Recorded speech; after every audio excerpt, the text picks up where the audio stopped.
giving off the dime. A shootout from Salt Lake has the stars shining. Bosch KO'd on the Kings court. The Cats take down the Hawks. The Seas have no act for Broadway. And Tony Parker returns for the Spurs. It's time for the dime. Williams inside Kuz.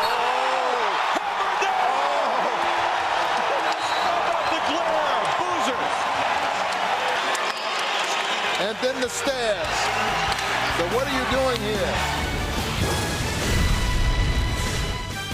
And welcome to the Daily Dime. I'm Jim Basqua. Ahead in the show, the Bucks shoot for a playoff spot, and the Hawks go without Joe. And it's Durant and Darren from Salt Lake City. But first up, Cavs and Raptors. And while Chris Bosh may ultimately decide it's better to join LeBron than challenge him, Tuesday he and the Raptors needed it more than the King on his court, as Cleveland had wrapped up the league's best overall record, while Toronto had a slim one-game lead on Chicago for the 8th and final playoff spot in the East. They quickly, though, lost their best player and any chance at a huge road W.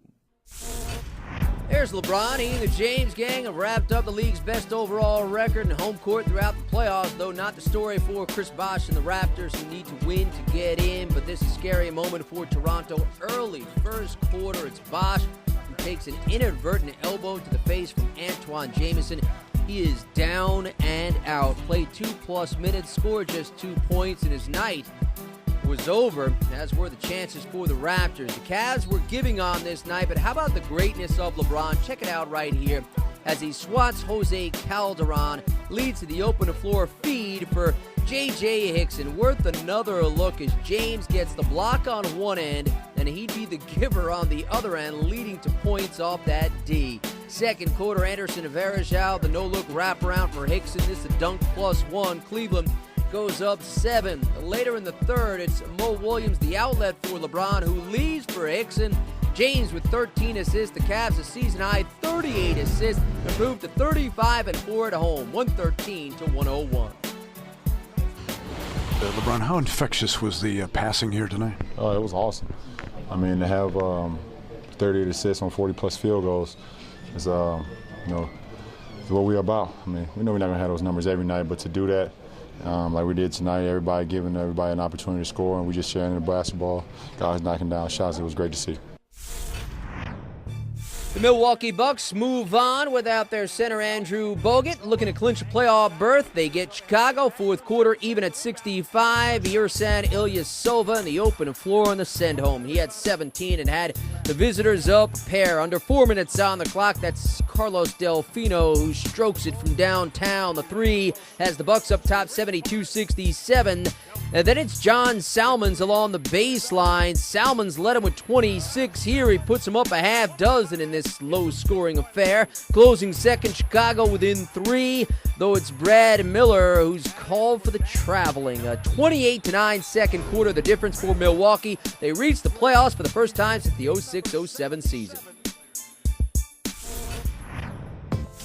Larry Brown's Bobcats getting a Hawks team without Joe Johnson. Charlotte outscored them by 20 in the opening quarter. Second quarter, back to work. It's Gerald Wallace and 1. He scored 28. The Bobcats lead at 55-36. Later in the third, Steven Jackson using that baseline off the pump fake on the send home. He had 15 and had Charlotte ahead 75-58. Later in the fourth, it's Wallace one more time getting into the lane on the finish. They get 17 points, 9 rebounds, and 9 assists from Boris Diaw.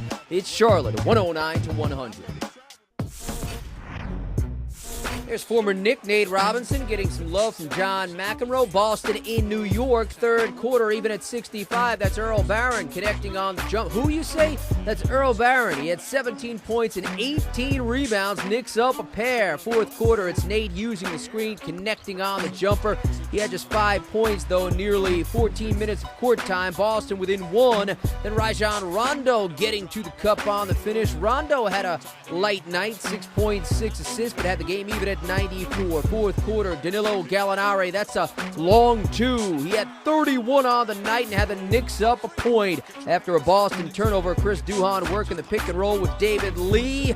Lee, a double-double of 13 points, 11 boards, had the Knicks ahead 104-101. Boston down 3 in the final ticks. It's Rondo for Rasheed Wallace, who is well off the mark from downtown. New York hands Boston their 29th loss, 104-101.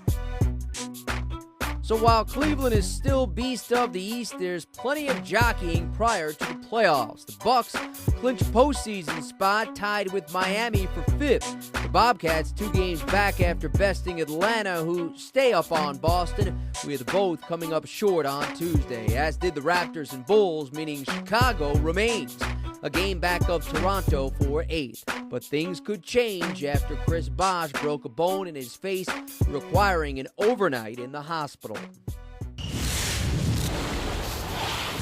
So that's what you have in the East, while out West, the top 8 teams are set, but who plays who is still up in the air. 4 teams are tied for second, with teams 2 through 8 separated by a mere 3 games. The defending champion Lakers are the only team that has locked up their slot and its tops in conference. Dallas, Denver, Utah, and Phoenix all fighting for a home court in the opening round. The Nuggets hoping for a lift from Chris Anderson and Chauncey Billups, each eyeing Wednesday's run in Oklahoma City, while Kenyon Martin's arrival could come before the end of the regular season.